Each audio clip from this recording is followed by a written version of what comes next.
मैंने सुना है कि लाल किताब में जो रेमेडीज हैं वो स्कैरी हैं। लोग जब उसे पढ़ते हैं तो वो डर जाते हैं। इसमें कोई दो राय नहीं है कि लाल किताब को बहुत ज्यादा स्केरी उससे देखा जाता है। लोगों को ऐसा लगता है जो उसकी रेमेडीज हैं वो थोड़ी सी डरा देने वाली हैं। सोल कॉन्ट्रैक्ट क्या होता है? ये हमारे कार्मिक पैटर्न्स होते हैं। हमारे पेरेंट्स जो हमें मिलते हैं, हमारे बच्चे जो मिलते हैं, हमारे स्पाउस जो होते हैं, फ्रेंड सर्कल, यहाँ तक कि कलीग भी हमारे कार्मिक कॉन्ट्रैक्ट का हिस्सा हो। हमारा ब्रेकअप हो, क्या मेरा एक्स वापस आ सकता है? Hello and welcome to KZ talks. मैं हूँ हेनिका कौशिक। आज का हमारा पॉडकास्ट हमारे बाकी एस्ट्रोलॉजी पॉडकास्ट से कुछ अलग होने वाला है, क्योंकि आज हम कुछ नई चीजों के बारे में बात करेंगे जिसके बारे में ज्यादा लोग नहीं जानते। जिसके लिए मेरे साथ हैं national award winning doctor Sonam Kumar. Welcome miss Sonam to our hi podcast. Henika, thank you so much. So सबसे पहले मैं आपसे जानना चाहूंगी कि एस्ट्रोलॉजी को ज्ञान का सागर माना जाता है, ऐसा क्यों है? अगर हम एस्ट्रोलॉजी या ऑकल्ट साइंस या किसी भी ऐसी चीज की बात करें जिससे हमें विजडम मिल रही है, हमें डायरेक्शन मिल रही है, हम उसे ज्ञान का सागर कहते हैं। जब एक बच्चे का जन्म होता है, उसकी मदर उसको गाइड करती है, आपने कहाँ जाना है, कहते हैं ममता माँ ज्ञान का सागर है। एस्ट्रोलॉजी को, ज्योतिष को एक दिव्य ज्योति कहा जाता है जो अंधकार में आपको रास्ता दिखाती है, जो आपको सही गलत की पहचान बताती है कि क्या करना चाहिए क्या नहीं। आई अंडरस्टैंड कि आज के टाइम पर हम एस्ट्रोलॉजी को मोर टूवर्ड्स प्रिडिक्शंस देखते हैं, मेरा भविष्य कैसा होगा। बट जब एस्ट्रोलॉजी आई थी, जब लोगों ने उसको समझना शुरू किया था, हमारे ऋषि मुनि, तब एस्ट्रोलॉजी को ज्ञान का सागर इसलिए कहा जाता था क्योंकि ये हमें रास्ता दिखाती थी। ये हमें ये बताती थी कि हमारे लिए सही क्या है।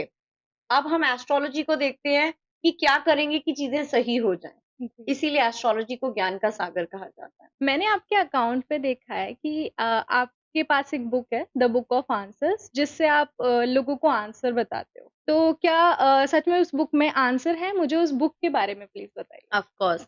वेल, हम शुरू से देखते आ रहे हैं, मैंने अपने चाइल्डहुड में देखा है, my mother use Ramayan sometimes to give me the answers, जो आज भी मेथड बहुत ज्यादा प्रसिद्ध है, जिसमें हम वर्ड्स को जोड़ के पूरी रामायण की चौपाई बनाते हैं। तब भी बुक ऑफ आंसर्स हमारी वही रही थी। आइडियली इस तरीके से गाइडेंस लेना या इस मोडालिटी को यूज करने को हम कहते हैं आर्ट ऑफ बिब्लोमेंसी। अगर हम वेस्टर्न कल्चर में देखें तो जब हम बाइबल से कोई आंसर लेते थे, इस्लाम से हम कोई डायरेक्शन लेते थे या गाइडेंस लेते थे, उसको आर्ट ऑफ बिब्लोमेंसी कहा जाता था। और अगर हम थोड़ा सा वैदिक या इंडियन कल्चर में देखें तो रामायण, जिसको आज आप में कोई भी यूज कर सकता है, उसको थोड़ा सा और मॉडर्नाइज करने के लिए, थोड़ा सा क्रिस्प करने के लिए हम अलग अलग मोडालिटीज को यूज करते हैं, जो आपने मेरे वीडियोस में देखी हैं। That is book of answers which is easily available anywhere। जी। आपके अंदर की ज्योति जगती है जब आप डायरेक्शंस को समझना शुरू करते हैं। क्यों कहा जाता है मुझे एंजल नंबर्स दिख रहे हैं, जी। मैंने ऑल ऑफ सडन मैंने स्पिरिट्स के साथ कनेक्ट होना शुरू कर दिया है, मैंने स्पिरिचुअल बुक्स रीड करना शुरू कर दिया है। जी। आपको बुक ऑफ आंसर हर जगह है। How you gonna accept those answers, acknowledge those answers, वो हम आपको गाइड करते हैं। अगर मैं आपको एक छोटा सा सैंपल दिखाऊं कि बुक ऑफ आंसर्स आपको कैसे आंसर देती है, कि जी। मेरे दिल में कोई ऐसा सवाल है जिसको मुझे जानना है, मैंने बुक ऑफ आंसर्स को, आई सरेंडर एवरीथिंग, मैंने सिर्फ यूनिवर्स को सरेंडर किया। मैंने बोला आप मुझे सिर्फ रास्ता दिखाएं, मुझे डायरेक्शन दें, and I open that book. तो उसमें जो आंसर आता है उसमें कोई पैराग्राफ्स नहीं लिखे होते, वो बहुत क्रिस्प कर कर बना रखी है। वो आपको प्रिडिक्शंस नहीं देता, वो आपको गाइडेंस देता है। सो क्या हम जो बुक ऑफ आंसर्स हैं इसको अपने पर्सनली यूज के लिए, अपनी प्रॉब्लम को सॉल्व करने के लिए यूज कर सकते हैं? ऑफ कोर्स, देखिए हम जब प्लेन में बैठते हैं, हमारे को मास्क हमारे पास आता है और हमेशा एक ही चीज कही जाती है कि दूसरों की मदद से पहले खुद की मदद कीजिए। जी। मुझे ऐसा लगता है स्पिरिचुअलिटी या किसी भी तरीके की दिव्य शक्ति या मोडालिटी को आप सबसे पहले अपने ऊपर यूज करें। जी।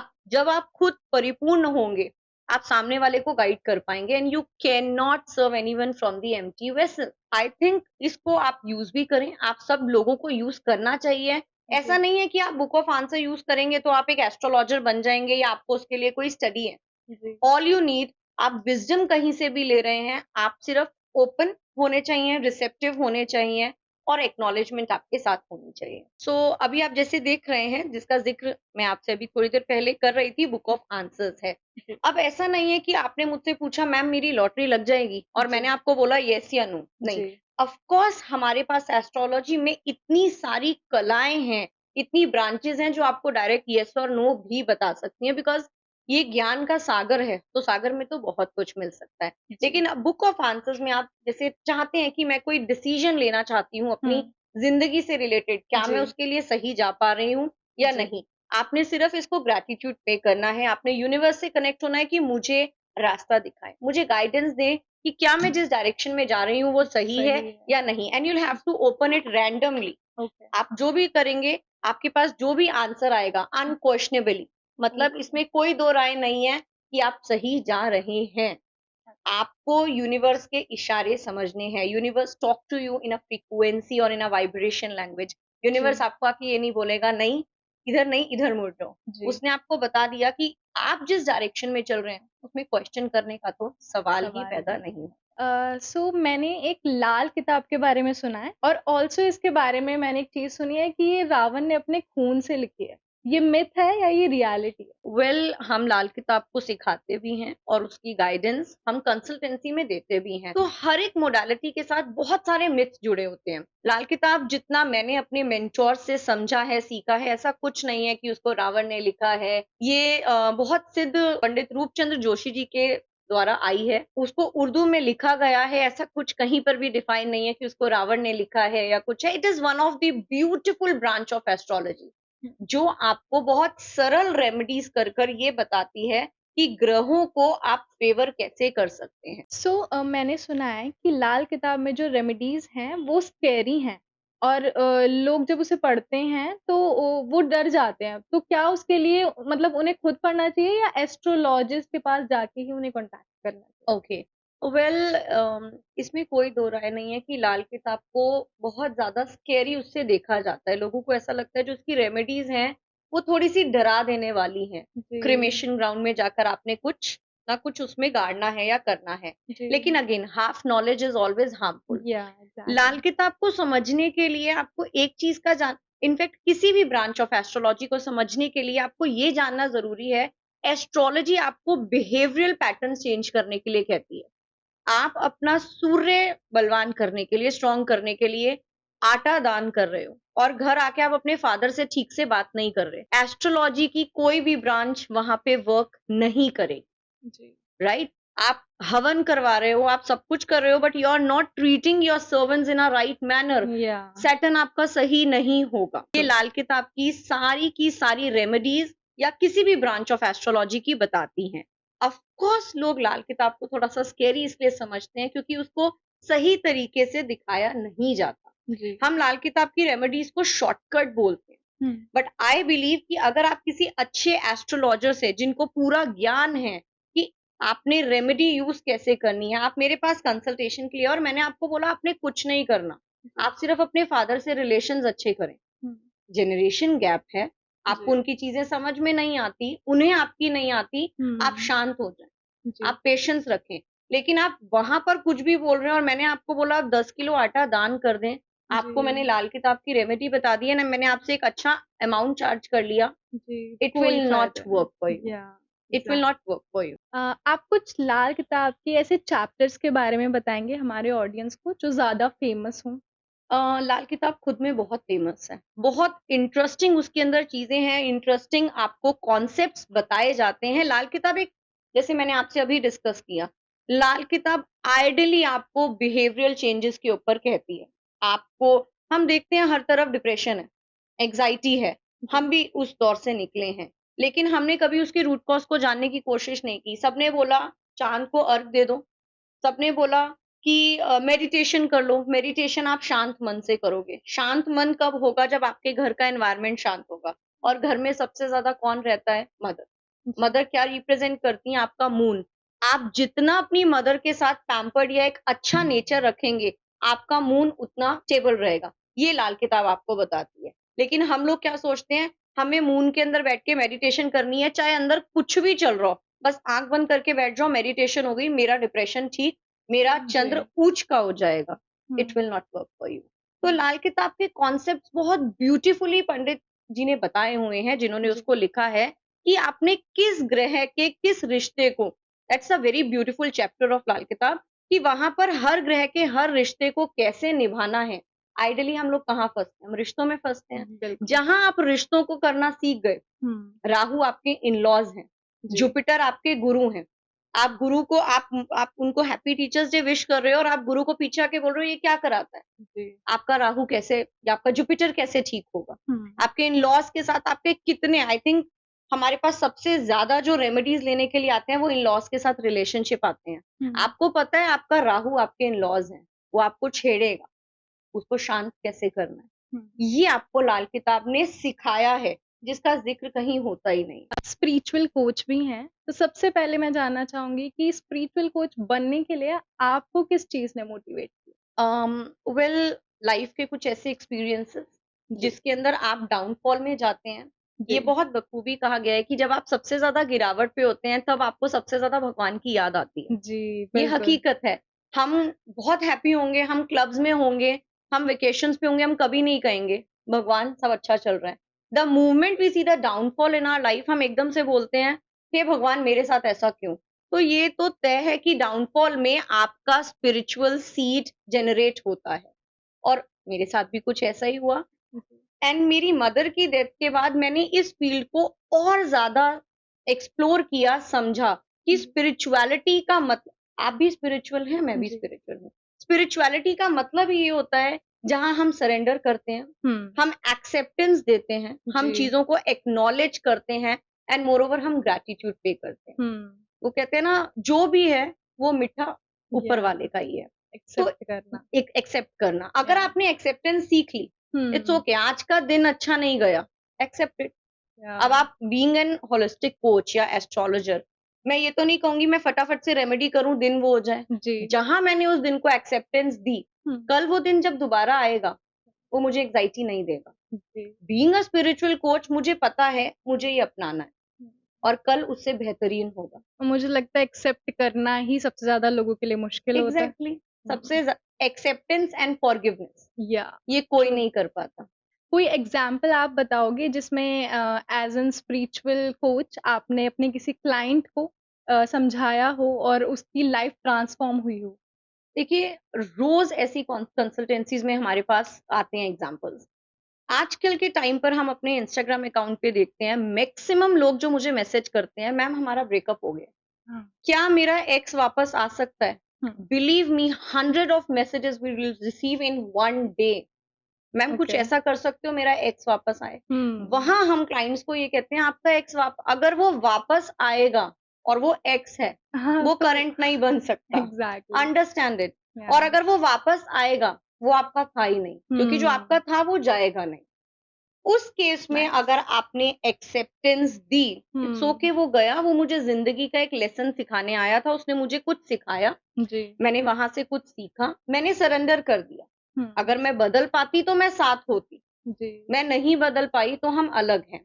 तो हम अपनी कंसल्टेंसीज़ में यूजुअली मैं अपनी कंसल्टेंसीज़ में हमेशा ये चीज़ गाइड करती हूँ, एक्सेप्ट एंड फॉरगिव। जहाँ हुँ। आपने माफ, और स्पिरिचुअलिटी में सबसे इम्पोर्टेंट एक चीज़ कही जाती है, आप हुँ। अपना कार्मिक कॉन्ट्रैक्ट, आप अपना सोल कॉन्ट्रैक्ट, सोल स्टैम्प खुद साइन करते हो। ओके। आपको मैंने धोखा दिया, आपने हुँ। मेरे साथ सोल कॉन्ट्रैक्ट साइन किया था, ओके। आपको किसी ने थोपा नहीं था। थोड़ा-सा सोल कॉन्ट्रैक्ट क्या होता मैं है? बताती हूँ, ये हमारे कार्मिक पैटर्न्स होते हैं। हमारे पेरेंट्स जो हमें मिलते हैं, हमारे बच्चे जो मिलते हैं, हमारे स्पाउस जो होते हैं, फ्रेंड सर्कल, यहाँ तक कि कलीग्स भी जी। हमारे कार्मिक एक कॉन्ट्रैक्ट का हिस्सा होते हैं। ओके। कोई थोड़ी देर के लिए आता है, हमें लेसन सिखा के चला जाता है, कोई सालों रहता है जी। और कोई लाइफ टाइम तक चलता है। हुँ। That is what the soul contract. Okay. इसको आप खुद साइन करते हैं। तो जो चीज़ मैंने खुद स्वीकारी है, मैं उसको जी। कैसे अवॉइड कर सकती हूँ? जी। यहाँ आता है acceptance. The hmm. Movement you give acceptance, ये मैंने खुद करी है। जी। आपने खुद की ज़िंदगी को 100% रिस्पॉन्सिबिलिटी के साथ जीना है। ये मेरा खुद का डिसीज़न था। जी। आपकी शादी सक्सेस नहीं हुई, ये मेरा खुद का डिसीज़न था। हुँ। आप एग्ज़ाम में पास नहीं हो पाए या कोई एग्ज़ाम क्रैक नहीं कर पाए, ये आपका खुद का डिसीज़न था। जी। You have to take 100% responsibility of your life. हुँ। आप एक्सेप्टेंस में आना शुरू कर देंगे। जैसे आप एक्सेप्टेंस में आना शुरू करेंगे, आप फॉरगिवनेस की ओर अपने आप बढ़ जाएंगे। आप फॉरगिवनेस की ओर अपने आप बढ़ जाएंगे। मैंने फॉरगिव किया, जी। आपने जहां फॉरगिव किया, आप मूव ऑन करना शुरू हो जाएंगे। और सरल भाषा में इसी को लेट गो करना कहते हैं। सो जो लोग स्पिरिचुअल कोचिंग में अपना करियर स्टार्ट करने की सोच रहे हैं, उनके लिए आप क्या एडवाइस देना चाहोगे? वेल, उनके लिए एक ही एडवाइस है, आप सबसे पहले जिसको भी अपना मेंटोर चूज कर रहे हैं, ऑथेंटिसिटी, रिलायबिलिटी और ट्रस्ट के बेसिस पे करें। There are lot of people जो इस टाइम 99 रुपीज में आपको वर्कशॉप्स करवाते हैं, जी। कोर्सेज करवाते हैं। मैं ये नहीं कह रही वो आपको ज्ञान नहीं दे रहे, नॉलेज नहीं दे रहे, बट आप अपने मेंटोर को वैसे चूज करें जिसके ऊपर आप रिलाई कर सकते हैं कि हाँ, ये मुझे डायरेक्शन। अभी हमने बात की थी ज्ञान के सागर की। जी। आपका मेंटोर से बड़ा ज्ञान का सागर कोई नहीं हो सकता। बिल्कुल। आप सही कर रहे हैं तो वो आपको गाइड करेंगे, आप गलत कर रहे हैं तो वो आपको गाइड करेंगे। To become a spiritual coach, आप सबसे पहले एक डायरेक्शन चूज कीजिए, आप किस में जाना चाहते हैं। जी। अगर मैं एस्ट्रोलॉजी की बात करूं तो हमारे पुराणों में भी कहा गया है, एस्ट्रोलॉजी के लिए 1 लाइफ कम पड़ती है। आपको ओके। 7 जन्म लेने पड़ते हैं पूरी एस्ट्रोलॉजी को समझने के लिए। ओह! ओके। राइट? सो या। आप किसी भी मोडालिटी को चूज करें, आपके मेंटोर के साथ आपका रिलेशन, आपका ट्रस्ट और आपका सरेंडर। जी। आपने मेंटोर को सौंप दिया कि गुरु ये हैं, ये मुझे पार लगाएंगे। जी। That is a first thing towards your spiritual coach. अब मैं जानना चाहूँगी कि क्रिस्टल्स क्या होते हैं?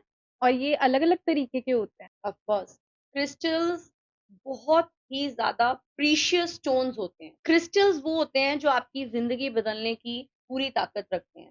कोई भी सेगमेंट उठा लीजिए आप अपनी लाइफ का, हेल्थ हो, मनी मैटर्स हो, रिलेशन हो, स्पिरिचुअल अपलिफ्टमेंट हो, स्पिरिचुअल ग्रोथ हो, क्रिस्टल आपको सब कुछ बदलने की ताकत रखता है। क्यों? क्योंकि उनके अंदर कुछ हीलिंग प्रॉपर्टीज होती हैं जो आपको ये बताते हैं कि आपने लाइफ को शेप अप कैसे करना है।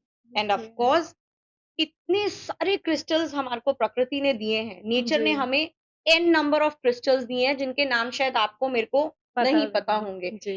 क्रिस्टल्स की इतनी फॉर्म्स दी हैं, हुँ। इतनी फॉर्म्स, कोई रॉ टंबल में है, कोई जी। पाम में है, कोई आपका क्लस्टर में है, कोई जी। जॉर्ज में है। There are an number of crystals available. जी। हम अपने कोर्सेज में, अपने वर्कशॉप्स में हुँ। आपको क्रिस्टल से कैसे कनेक्ट होना है ये बताते हैं। जी। एंड बाय गॉड ग्रेस हम सक्सेसफुली बहुत सारे क्रिस्टल के बैचेस करा चुके हैं, जी। जिसमें हम ये गाइड करते हैं how to connect with the crystal world. आप ओके। उससे हीलिंग्स कैसे कर सकते हैं और हीलिंग्स कैसे ले सकते हैं, जी। अपॉर्चुनिटीज को, प्रॉस्पेरिटी को, एक अच्छे रिश्ते को जी। अपनी ओर कैसे आकर्षित कर सकते हैं, ये सिर्फ आपको छोटे से पत्थर गाइड कर सकते हैं। जी। जी। क्रिस्टल चूज़ करते हुए हमें किन चीज़ों का ध्यान रखना चाहिए? ठीक वैसे ही जैसे आप घर की यूटिलिटीज के लिए जाते हो कि ओके। मुझे कुछ खाना, मुझे चाय बनानी है, तो जी। मेरे पास चीनी होनी ज़रूरी है। हुँ। चीनी या शुगर आपको मिठास देता है। तो जब मैं रिश्ते की कोई प्रॉब्लम सॉल्व करने जा रही हूँ, मैंने देखा मेरे रिश्ते में मुझे मिठास चाहिए, वो मेरी क्वालिटी होगी जो मुझे क्रिस्टल देगा। वो प्रॉपर्टी उस क्रिस्टल में होनी चाहिए। जैसे कि अगर मैं रोज़ क्वार्ट्ज की बात करूँ, रोज़ क्वार्ट्ज आपके रिश्ते में स्वीटनेस लेकर आता है, प्यार लेकर आता है। मैंने ओके। रोज़ क्वार्ट्ज उठाते वक़्त ये सोचा, ये मेरे रिलेशनशिप की प्रॉब्लम को सॉल्व करेगा। जी। तो आपका जो मुद्दा है, हुँ। जिस चीज़ पे आपकी लाइफ चल रही है, जी। आप वो ध्यान में रख के अपने क्रिस्टल्स को चूज़ करते हैं। बहुत सारे कॉम्बिनेशंस आप बना सकते हो क्रिस्टल से, बहुत सारे फॉर्म्स हैं। आज के टाइम पर तो लोग क्रिस्टल ज्वेलरी ही पहनते हैं, जी। जो आपकी फिजिकल बॉडी, हुँ। मेंटल बॉडी, ऑरिक फील्ड पर वर्क करता है। जैसे आपने बताया कि लाइक कोई पर्टिकुलर क्रिस्टल है जो लव लाइफ के लिए होता है, तो ये क्या हर एक इंसान के लिए सेम तरीके से यूज़ होते हैं या अलग-अलग तरीके से भी वेल, वर्क दैट्स अ करते वेरी नाइस क्वेश्चन निका। देखो, सबके लिए क्रिस्टल वर्क करते हैं। हीलिंग एक स्लो प्रोसेस है, हैं? क्रिस्टल भी स्लो प्रोसेस में वर्क करते हैं। हमें ये देखना होता है हमारी उस क्रिस्टल के साथ एनर्जी कैसे अट्यून्ड हो पा रही है। या। मैंने अपने बेडरूम में रोज क्वार्ट्ज का पेयर रखा, जी। मैंने मर्मेड्स रख ली, मैंने डक्स रखी, या मैंने सिंपल रॉ क्रिस्टल्स एक बाउल में रखे। जी। क्या वो मेरे अंदर बदलाव ला पा रहे हैं? जी। ज़रूरी नहीं है कि जो क्रिस्टल मेरे लिए वर्क कर रहा है, वो आपके लिए भी वर्क करेगा। ओके। और ये भी नहीं कहूँगी कि अगर आपके लिए वर्क नहीं कर रहा, तो वो मेरे लिए भी वर्क नहीं करेगा, ओके। राइट? हुँ। क्रिस्टल्स हम सबको अपनी अपनी फ्रीक्वेंसी के, जैसे मैंने अभी डिस्कस किया, आपको रिसेप्टिव रहना पड़ेगा, तब जाके वो आपके साथ आपकी एनर्जी के साथ अट्यून्ड होके उस पर्टिकुलर चीज पे काम करते हैं जिसकी कमी आपके जीवन में होती है। लाइक उस पे बिलीव करना पड़ेगा राइट कि राइट वो वर्क कर रहा है। राइट। चलिए एक एग्जांपल लेते हैं। हमारे घर में सपोज कीजिए अननेसेसरी के डिसएग्रीमेंट्स हैं, जी बड़े छोटों की नहीं सुन रहे, छोटे बड़ों की नहीं सुन रहे। जब सारे लिविंग हॉल में बैठते हैं, एक दूसरे के ओपिनियंस हम लोग मैच नहीं कर पा रहे, लड़ाई झगड़े ये बहुत कॉमन है। जी हमने क्या किया, हमने उस घर में कॉर्नर्स में ब्लैक टर्मलिन रखवा दिया। ब्लैक जिसको हम डर जाते हैं काला जी, जादू के नाम से, बिल्कुल। आइडियली वो काला जादू नहीं होता। ओके, ब्लैक वो क्षमता रखता है कि वो आपकी नेगेटिविटी को एब्जॉर्ब कर सके। ओके। इसीलिए तो काली माता को काली का रूप दिया गया है कि हुँ, उन्होंने नेगेटिविटी का नाश किया था। जी, आपने घर के अगर हर कॉर्नर में एक रॉ ब्लैक टर्मलिन का टंबल रख दिया या रॉ एक फॉर्म रख दी, वो आपके घर की नेगेटिविटी को एब्जॉर्ब करेगा। अब हम यहाँ से अगर समझते हैं उसने नेगेटिविटी तो एब्जॉर्ब कर ली, अब वो पॉजिटिविटी कैसे लेके आएगा? तो ये मेरा अगर लिविंग हॉल है, मैंने यहाँ पर सेंटर टेबल पे रोज क्वार्ट्ज रख दिए जी, या एमेथिस्ट रख दिए, वो वैसी एनर्जी रिलीज करेगा। ओके, अगर किसी फादर के या सन के रिलेशंस अच्छे नहीं है, मदर या डॉटर इन लॉज से अच्छे नहीं है, आप किसी को डिसरिस्पेक्ट ना करके उसके ओपिनियन को वैल्यू करोगे। जी, और अगर वैल्यू भी नहीं कर पाए तो एटलीस्ट अ गुड लिसनर बन के आप उनकी बात को सुनोगे। ओके, मैंने या आपकी सुन ली, हुँ, ये मेरा ओपिनियन है। जी, इस तरीके से क्रिस्टल वर्क वर्क करते हैं। करता है, ओके। तो इन क्रिस्टल्स का कोई एक्सपायरी डेट भी होता है? No, crystal needs to be recharge, या reactivated वही मैं with the पूछने वाली universal energies। जी, सबसे बेहतरीन तरीका अपने क्रिस्टल को चार्ज करने का, पूर्णमासी आती है, जी, आप उसको मूनलाइट में चार्ज करें। हुँ, कुछ क्रिस्टल्स ऐसे होते हैं जो वाटर रेजिस्टेंस वाले होते हैं, कुछ वाटर रेजिस्टेंस वाले नहीं होते। तो जी, द बेस्ट वे इज आप अपने क्रिस्टल्स को उठाएं, जी, उसको मूनलाइट में रखें पूर्णमासी की रात, उसको ओके, चार्ज करें, हुँ, उनको इंटेंशंस दें। आप कोई ओके, चीज, आप वेस्टर्न कपड़े पहनते हैं, जी, मैं मॉडर्न दिखनी चाहिए। हुँ, आप साड़ी पहनते हैं, मैं घरेलू दिखनी चाहिए। जी, ठीक वैसे ही जब आप कोई क्रिस्टल पिक करते हैं, तो हुँ, आप अपनी इंटेंशन उस क्रिस्टल को देते हैं। जी, मैंने रोज क्वार्ट्ज उठाया, मेरे और मेरे स्पाउस के बीच के जो रिश्ते हैं, वो हुँ, बहुत अच्छे होने चाहिए। हुँ, हमारा बॉन्ड स्ट्रांग होना चाहिए, हम दोनों के आपसी संबंध फ्लरिश करने चाहिए। जी, वो मैंने क्रिस्टल में इंटेंशन डाल दी, मेरा crystal charge, they are good to okay, go. आप इस तरीके से क्रिस्टल को प्रोग्राम करते हो, हुँ। यूज करते हो और वो आपकी एनर्जीज के साथ अट्यून होता है। लाइक अगर कोई रख रहा है क्रिस्टल और उसे इंटेंशनली ये चीज़ें करनी है, तो वो ये चीज़ कैसे पता लगाएगा कि उसको कब इनको रिचार्ज करना है, क्लेंज़ करना है? आपको आइडियली जब आप किसी भी मोडालिटी के साथ कनेक्ट होते हो, आपको पता लगना शुरू हो जाता है। अब ऐसा नहीं है कि 10 दिन बाद फिर से लड़ाई होनी शुरू हो जाएगी, जी, नहीं। जी। आप जब आप किसी भी मोडालिटी के साथ एनर्जेटिकली कनेक्ट होते हो, जी। आपको एनर्जी खुद ब इंट्यूशन किसे कहते या हैं, स्टमक बटरफ्लाइज़ किसे कहते हैं, वो हुँ, आपको बताने लग जाएँगी मेरे क्रिस्टल्स अब रिचार्ज माँग रहे हैं।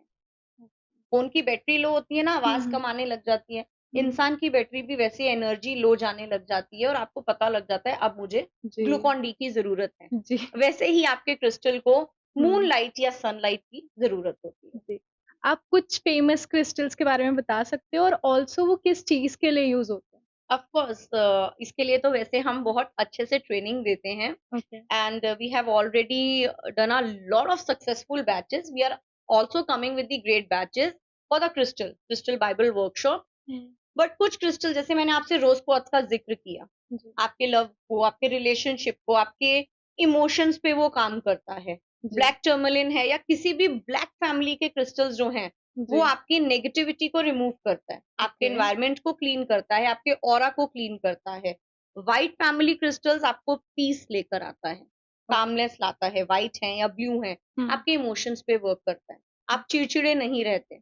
आपके रेड फैमिली क्रिस्टल्स आपके रूट चक्रा पे वर्क करते हैं, स्टेबिलिटी, ग्राउंडिंग लेकर आते हैं। जी, आप मटेरियलिस्टिक चीज़ों को समझने लगते हो। जी, सो अगेन अगर आप क्रिस्टल्स की बात करें तो ये बहुत वास्ट सब्जेक्ट है। जी, इसमें बहुत कुछ सिखाया जाता है, बताया जाता है। कुछ ऐसे रिचुअल्स और रेमेडीज़ भी हम बताते हैं कि आप कॉन्फिडेंस में लो जा रहे हो। जी, आपने क्रिस्टल को कहाँ प्लेस करना है। ओके, आपका बच्चा ठीक से अपने आप को एक्सप्रेस नहीं कर पा रहा। ओके, एक छोटा-सा मैं यहाँ रेमेडी शेयर कर देती हूँ। या सपोज़ कीजिए आपका बच्चे के अंदर कॉन्फिडेंस का इश्यू है। जी, वो स्कूल में नहीं बोल पा रहा, या आपका टीनेजर जो है आपका चाइल्ड, वो अपने आप को एक्सप्रेस नहीं कर पा रहा फ्रेंड्स के बीच में। जब आप एक्सप्रेस नहीं कर पाते तो आप एंग्जायटी में आते हो, क्योंकि वो बाहर ना निकल के वो अंदर रहता है। आप उस केस में उनकी पॉकेट में, उनके हैंड में या उनके गले में एक लैपिस lazuli रखवा दीजिए एंड सी द डिफरेंस। खुद को 21 दिन का वक्त दें, क्योंकि 21 दिन में आदत बदलती है। खुद को 21 दिन का वक्त दें कि वो आपकी बॉडी के साथ कैसे वर्क कर रहा है। आप अपने आप को एक्सप्रेस करना शुरू कर दें। तो it's a very good remedy. आप लैपिस lazuli के साथ अपने कम्युनिकेशन पर, अपने कॉन्फिडेंस पर, अपने एक्सप्रेसिंग पर वर्क कर सकते हैं। आखिरी आप कुछ हमारे लिसनर्स से शेयर करना चाहोगे क्रिस्टल्स के बारे में? कोई मिथ हो या कोई ऐसा जो आप क्लेरिफाई करना चाहोगे? सी एक्चुअली मिथ्स तो खैर मैं नहीं कहूंगी, एक फैक्ट है।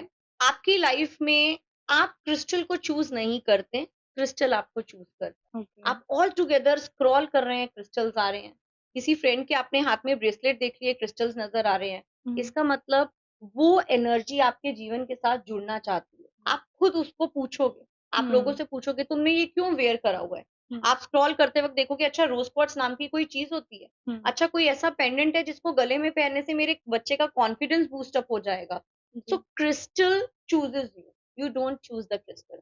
और जब किसी क्रिस्टल का मोटिव आपकी लाइफ से कंप्लीट हो जाता है, वो ऑटोमेटिकली या तो गुम जाएगा या वो टूट जाएगा, जिसको हम नेचर को, मदर अर्थ को रिटर्न कर देते हैं, या आपका दिल नहीं करेगा, आप उतार के रख दोगे, ये हो गया, मुझे और नहीं पहनना। सो ऐसा कोई क्रिस्टल है जिसे कॉमनली हर एक इंसान वियर करके अपनी मनी प्रॉब्लम जिसको होती है, या फिर लोग ये सोचते हैं कि ज्यादा से ज्यादा वो पैसे कमा सके, ये इससे डील कर सके, ऐसा कोई क्रिस्टल है? वेल मेरा मानना ये है, आज की डेट में रिश्ते चले ना चले, पैसा आना जरूरी है। तो ये एक ऐसा मुद्दा है, एक ऐसा इशू है जिसके ऊपर सब वर्क करना चाहते हैं।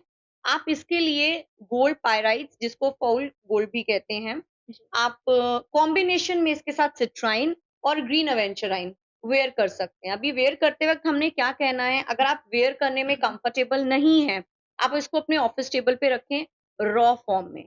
आप जितना क्रिस्टल को रॉ फॉर्म में यूज करेंगे, उतनी उसकी एनर्जी आएगी। इसका एक एग्जांपल हम लेते हैं। अगर मैं आपको बिल्कुल ही टाइट टाइट कपड़े पहनाकर बिठा दूं और बस आपको प्रेजेंट करना है, आप नहीं कर पाएंगे। जितना रॉ फॉर्म लेंगे, उतना क्रिस्टल की एनर्जी ज्यादा अच्छे से आपके लाइफ में बदलाव ला पाएगी। तो आप अपने ऑफिस टेबल पे रख सकते हैं। आप इनका कॉम्बिनेशन बना के आप ब्रेसलेट के फॉर्म में पहन सकते हैं। There are lot of gold pyrite rings available these days. आप गोल्ड पायराइट को अपने पिलो के साथ रखकर उसको इंटेंशन मैनिफेस्ट कर सकते हैं कि मुझे अपनी लाइफ में प्रॉस्पेरिटी चाहिए, I am a rich soul. Simple, आपने कुछ नहीं करना, आप सिर्फ ये बोलो, आप गोल्ड पायराइट को अपने हाथ में लें, आप उसको कवर करें, and only you have to say I am a rich soul, I am a prosperous soul, I welcome every opportunity in my life, that's it, and see the result. उसको बताएं मुझे आपसे क्या चाहिए। जी। तो जैसे आजकल लोगों की शादी होने में बहुत दिक्कत आ रही है। शादी होने के साथ-साथ सबसे बड़ा स्ट्रेस ये है कि राइट पार्टनर मिलेगा कि नहीं मिलेगा, या कैसे मिले? तो इसके लिए कोई क्रिस्टल हम वियर कर सकते हैं? सबसे पहले तो आप मुझे राइट की डेफिनेशन बताएं, क्योंकि दुनिया की नजर में भगवान रामचंद्र भी राइट नहीं थे और सीता माता भी राइट नहीं थी। So there is no definition of a right partner. आप अगर मैनिफेस्ट कर रहे हैं तो आप कंपेटेबल पार्टनर मैनिफेस्ट करें, फर्स्ट थिंग। बिकॉज आपकी नजरों में जो राइट होगा, वो पेरेंट्स की नजरों में ज्यादातर रॉन्ग होता है। सो राइट की कोई डेफिनेशन नहीं होती। आप मैनिफेस्ट करें एक कंपेटेबल और एक अच्छा पार्टनर, जो आपके फीलिंग्स को, आपके थॉट प्रोसेस को रिस्पेक्ट करे, that is more important. Again इसके लिए आपने क्या करना है, आप रोज क्वार्ट्स लाएं, आप मून स्टोन लाएं। आप दोनों क्रिस्टल को रॉ फॉर्म में भी ले सकते हैं, ब्रेसलेट में भी कर सकते हैं, और आप अगेन उसको चार्ज करें, इंटेंशन दें, प्रोग्राम करें, I am welcoming a compatible life partner, soul partner in my life. आप राइट ना बोले, वो फिर राइट होते होते that is a reason divorce होते हैं कि वो 2 साल बाद रॉन्ग हो जाता है। कंपैटिबल पार्टनर कंपैटिबल ही रहेगा, जो आपके आपके फीलिंग्स को वैल्यू करेगा। आप उसके लिए रोज क्वार्ट्स और मून स्टोन, क्यों मून स्टोन, इसीलिए वो आपको इमोशनल बैलेंसिंग देगा। जब आप बहुत अच्छा फील करेंगे तो आपके लिए आपका पार्टनर गॉड हो जाएगा, राइट। और अगर आपने राइट पार्टनर मैनिफेस्ट किया, तो जब आप बहुत नाराज हो ना, तो आप कहोगे भगवान तूने मुझे क्या दे दिया? That is a reason I am keep on saying manifest a compatible partner with जी, दीस क्रिस्टल। जी। जैसे कुछ लोगों की ना हेल्थ भी बहुत जल्दी-जल्दी खराब होती है। थोड़ा कुछ हो जाता है, हल्की नज़र लग जाती है और उससे बहुत ज़्यादा तबीयत खराब हो जाती है। तो क्या इसके लिए भी वो कोई डेली में यूज़ कर सकते हैं क्रिस्टल, कोई ऑफ वियर कोर्स कर आप यूज सकते हैं? कर सकते हो। अगर आप इस रिचुअल को फॉलो करते हो, तो आपके घर के हर कमरे के हर कॉर्नर में, अगर आप मेरे घर पर देखेंगे, तो मेरे हर रूम के एक रूम में 4 कॉर्नर्स होते हैं, जी, ब्लैक टर्मलाइन मिलेंगे ही मिलेंगे। When you know okay. Somebody enters in my home, तो उनको लगता है इतना क्रिस्टल। जी, वो इसीलिए होता है कि अगर कोई आपके घर में किस भाव से आया है, जी। हाय कितना अच्छा घर है, या हुँ, wow such a beautiful home, हुँ, आपको उसका भाव नहीं पता। हुँ, वहां वो ब्लैक टर्मलिन ने अपना काम कर दिया। उसने, अगर उसका भाव नेगेटिव जा रहा है, वो उसको खींचेंगे, हुँ, पॉजिटिव जा रहा है, वो उसको ट्रांसम्यूट करके ब्लेसिंग्स में कन्वर्ट कर देंगे। So you okay, can keep maybe a bowl over your centre table, or okay, maybe a tumbles or a raw form of big chunks of black tourmaline in okay. all the corners of your house. सो जैसे हमने कोई crystal wear किया और वो टूट गया बीच में या फिर पर्पस पूरा होने के बाद टूट गया, तो हमें क्या करना चाहिए एज़ अ रिचुअल उसका कोई करना चाहिए उसको हाँ, कहीं? मैंने आपसे पहले भी एक चीज डिस्कस की कि क्रिस्टल्स आपको चूज करते हैं, आप क्रिस्टल्स को चूज नहीं करते। जी। सो जब किसी क्रिस्टल का रिस्पेक्टिव पर्पस फुलफिल होता है, हुँ, वो आपकी जिंदगी से निकलना चाहता है। ओके। अगर आपका क्रिस्टल का पर्पस फुलफिल नहीं हुआ और वो टूट जाता है, 2 वजह से आपका क्रिस्टल टूटेगा। जी, पहली चीज़, या तो उसने नेगेटिविटी इतनी एब्ज़ॉर्ब कर ली है कि अब वो चाहता है इसको रिन्यू करो, वो तब टूटेगा ओके। या गुम हो जाएगा। हुँ, या फिर आपका पर्पस अगर लाइफ में पूरा हो चुका है उस क्रिस्टल का, जिस पर्टिकुलर सब्जेक्ट के ऊपर वो क्रिस्टल काम कर रहा है, वो कंप्लीट हो चुका है। जी, वो आपको खुद ब खुद छोड़ आपके उस देगा। आगे से चला जाएगा, जी। गुम हो जाएगा, टूट जाएगा। अब हुँ, सवाल आता है कि मैम उसको हमने कैसे रखना है? जी, कोशिश कीजिए, क्रिस्टल हमें मदर अर्थ देती है, हुँ, हमें मिट्टी में से मिलते हैं, जी, माइन्स में से मिलते हैं, आप उनको वहीं लौटा दीजिए। ओके, आप उसको किसी भी मिट्टी में, पौधे में वापस डब डिस्कार्ड कर दीजिए और उसको थैंक यू करें कि जी, मेरे जीवन में आपने जितना बदलाव दिया, जितनी ट्रांसफॉर्मेशन दी, जी। मैं उसके लिए ग्रैटिट्यूड पे करती हूँ। This is a way you can handle the crystal जो ब्रोकन है। So thank you so much ma'am, आपने इतनी ज़्यादा इन्फॉर्मेशन दी और हमारे ऑडियंस को भी क्रिस्टल के बारे में इतने अच्छे से समझाया। Thank you so much for this very, very interesting podcast. Thank you so much. अगर आपको क्रिस्टल की और नॉलेज लेनी है, हम अपने रेपिटिव बैचेस निकालते हैं और अभी we are coming up with the very exclusive and very demanded course on 3 level bible crystal workshop, जिसके अंदर हम आपको कुछ सरप्राइजेस भी इस बार लेकर आ रहे हैं। तो आप उसके लिए हमारे पेज पे कनेक्ट कर सकते हैं। Okay ma'am, thank for you. Sure.